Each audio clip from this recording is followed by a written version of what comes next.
আচ্ছা একটা জিনিস দেখবো, এই যে ছাগল এটার ব্যাস এটা কে কিনলে বেশি না 4000 5000 ছাগল অস্থির। হ্যাঁ এই ছাগলটা বহুত অস্থির। হাঁস আছে, হাঁস দেখাবো। এই যে আজকে হাঁস হয়েছে মাত্র 50 টাকা জোড়া। হাঁসটা দেখা 50 টাকা। এই মুরগিটা নিলে 500 টাকা দিলে হয়ে যাবে। আর এই যে কুরবানি এসে বেশি না। দাম কত দেবো এটা কুরবানি এসে? 3000 4000 4000 আর 4000 এটা হবে 4500। নিলে চলে আসেন আমাদের মাঝে, ঠিকানা দেওয়া হবে।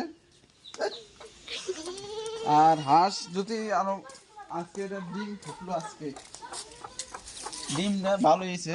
হাঁসটা বেশি না, জোড়া 50 টাকা দিয়ে দেবো। কি তেমনি 50 টাকা দিন যাবে। আবার ইকল লাগে।